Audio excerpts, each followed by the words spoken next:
Can one guitar recreate all the unique tones heard on In Utero? That's what we're going to try to find out in this video. Longtime viewers of the channel will remember that I did this experiment about a year and a half ago when I was borrowing my friend's Phase I Custom, which was modded to have a Seymour Duncan JB and a Seymour Duncan 59. While I was happy with those results at the time, that was before my friend and fellow tone nerd Aaron Rash pieced it together that Kurt's Phase I Custom most likely had a DiMarzio Super 2 in the bridge at the In Utero sessions, and that was also before I had my preamp pedal set up. Now, with my own Phase I Custom that's equipped with a DiMarzio Super 2 and my new and improved tone recreation setup, I feel like I'm getting much better results that warranted a redo. There's a lot to get to, so let's dive right in. In Utero, just like Nevermind, is a very difficult album to recreate tone-wise. While not nearly as quote-unquote polished as Nevermind, In Utero's unique production comes from the genius mind of engineer Steve Albini. With his trademark technique of miking up instruments with many more mics than a conventional audio engineer would, we get a spacious and cavernous sound that is not easy to replicate with just one guitar and one setup. There are many songs where we can hear two distinctly different tones going at the same time in opposite channels. Heart-Shaped Box, Scentless Apprentice, and Milk It being just a few examples of this. Keep that in mind going into this because for that reason, not all of my tones in this video are going to be one-for-one perfect recreations. For all the songs that have two different tones going at once, I'm trying my best to approximate the sound that Kurt got out of two guitars using just one. I'm going to format this the same way I did for Bleach and Nevermind, with a live sound mindset. If I were to play In Utero live front to back, and I was trying to bring all the studio guitar sounds to the stage, this is what I would do to get in the ballpark of every single song without changing my settings a single time. Here's what would be my live In Utero studio tone setup. Vintage Univox Phase I Custom High Flyer that's been modded to Kurt's Saturday Night Live 1993 specs, including the previously mentioned and all-important DiMarzio Super 2, Ibanez Gibraltar bridge, Grover Rotomatic tuners, and in the neck position, I've got a DiMarzio PAF. As of now, it's not known with 100% certainty if this was the form this high flyer was in during the In Utero sessions at Pachyderm Studios, but the few hints that we do have seem to point us in that direction. In his AMA that Steve Albini did on the amazing Nirvana subreddit a few years back, he listed off the guitars Kurt used on In Utero and mentioned a Univox high flyer. Kurt's guitar tech Ernie Bailey has said that it's understood that Kurt used his Phase I Custom on most of the guitar tracks. And just recently, I got a comment from a viewer who spoke to Nirvana bassist Chris Novoselic himself about what guitars Kurt used on In Utero, and Chris confirmed that Kurt used both his Phase I Custom and Phase II. If you want to learn everything there is to know about the high flyer that Kurt himself called his favorite Univox, and what went into my one-for-one replica of it, check out the video that is linked right here.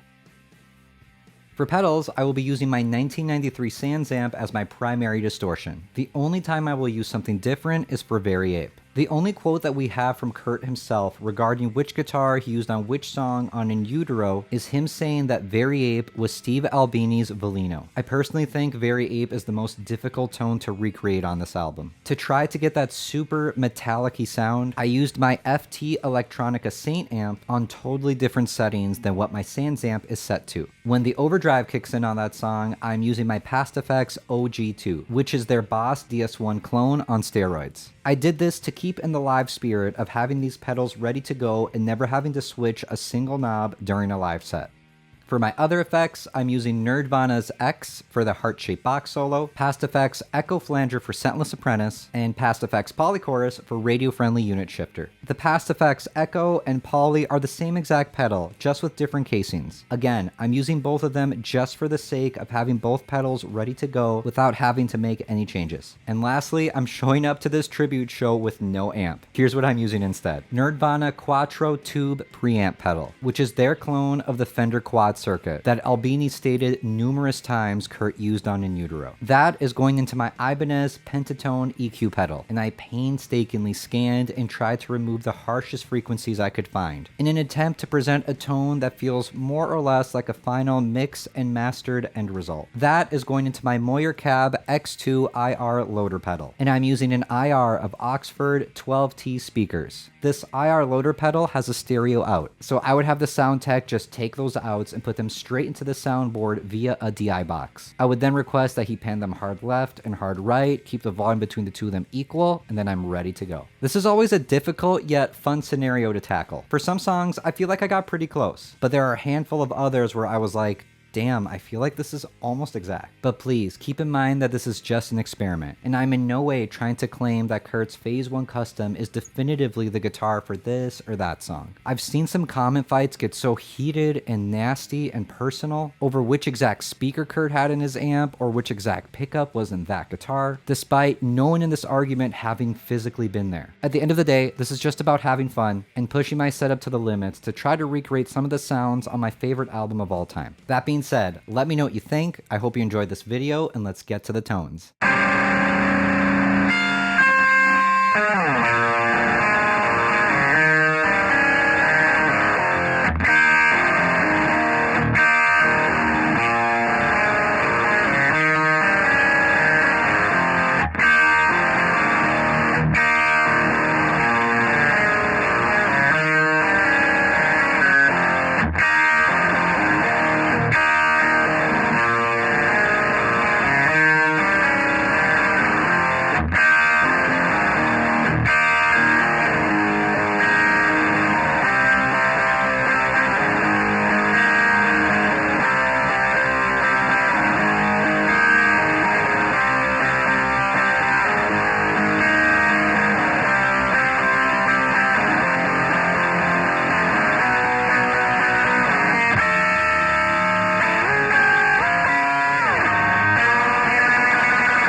you.